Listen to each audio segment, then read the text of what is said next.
tengah-tengah kita lebih utama dari segala sesuatu. Kekuatan lidah. Demikian juga lidah, walaupun suatu anggota kecil dari tubuh, namun dapat memegahkan perkara-perkara yang besar. Lihatlah, betapapun kecilnya api, ia dapat membakar hutan yang besar. Yakobus 3 ayat 5. Sahabat Iktus yang dikasihi Tuhan, lidah adalah salah satu organ tubuh sebagai penghasil suara. Dengan lidah kita dapat membentuk huruf-huruf yang akan diucapkan sesuai dengan keinginan kita.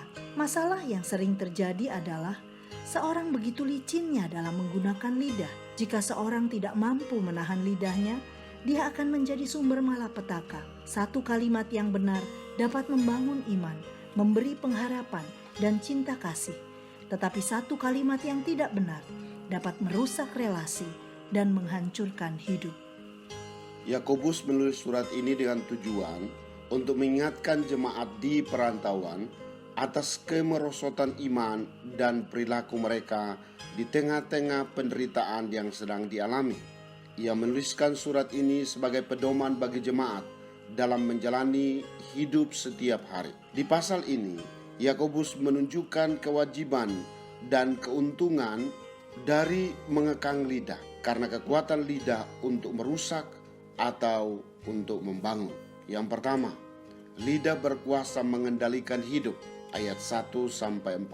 Ayat ini tidak bermaksud untuk melarang seorang menjadi guru atau dapat diartikan tuan, namun ingin mengingatkan orang percaya untuk tidak menjadi sombong dalam kehidupan iman dengan cara menghakimi orang lain.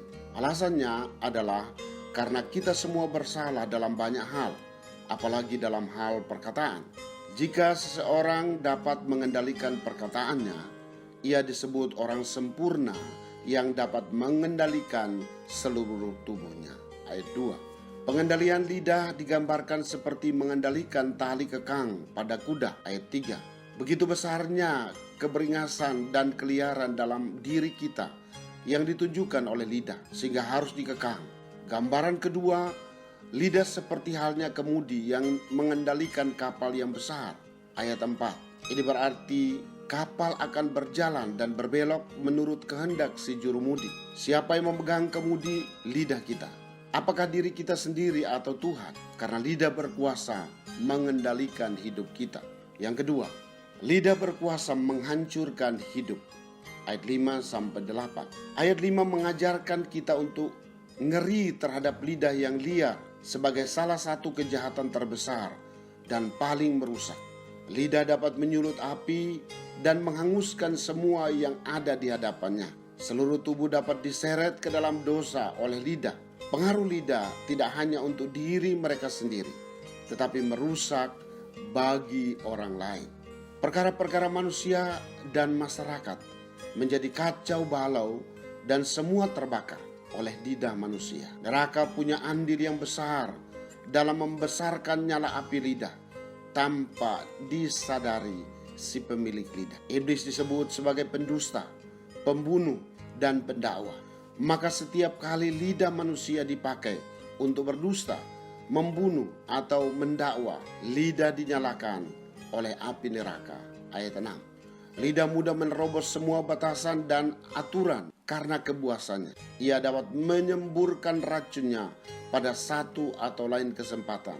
Ayat 7 dan 8. Tidak ada orang yang bisa menjinakkan lidah tanpa anugerah dan pertolongan Adikotrati. Oleh karena itu diperlukan banyak kewaspadaan, usaha, dan doa untuk dapat menjinakkan lidah. 3. Lidah berkuasa untuk menyenangkan hati Tuhan. Ayat 9-12. Di sisi lain, lidah yang sangat kecil ini juga dapat menghasilkan buah yang baik. Jika kita mengizinkan Yesus sebagai jurumudinya dan tiap-tiap hari kita menyerahkan hati, pikiran, dan ucapan kita di bawah pimpinan Roh Kudus, karena hanya Dialah yang dapat menjinakkan lidah. Lidah diciptakan untuk melayani Tuhan. Lidah yang menyapa Sang Ilahi dengan puji-pujian dan rasa hormat harus terus dijaga dengan setia.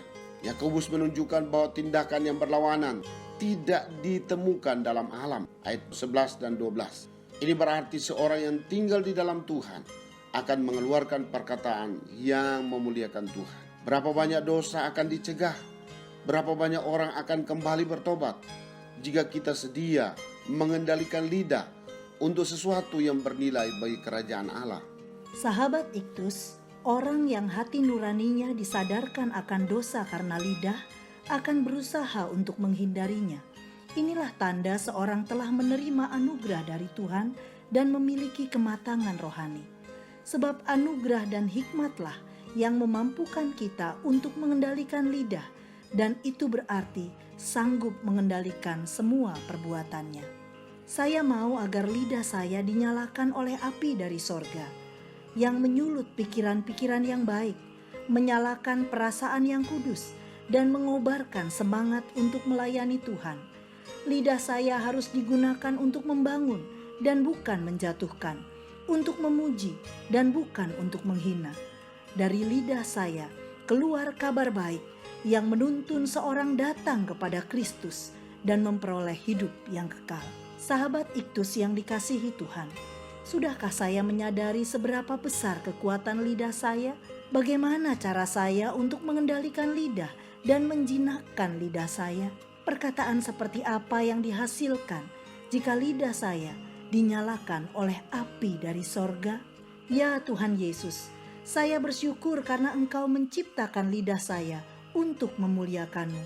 Betapa besarnya kekuatan lidah manusia, hingga saya tidak dapat membayangkan betapa indahnya kehidupan ini jika setiap orang dapat mengendalikan lidahnya untuk mengucap berkat, memperkatakan kebaikan, dan membangun yang lemah, dimulai dari saya. Ya Tuhan, jadilah jurumudi yang mengendalikan lidah saya untuk sesuatu yang berguna bagi sesama. Roh Kudus, bekerjalah menjinakkan lidah saya untuk selalu memperkatakan berkat bagi bangsa Indonesia, bahkan bagi dunia ini. Amin. Hidup dan mati dikuasai lidah. Siapa suka menggemakannya akan memakan buahnya. Kristus ada di tengah-tengah kita, lebih utama dari segala sesuatu. Kristuslah yang harus ku beritakan hingga datangmu Kristus.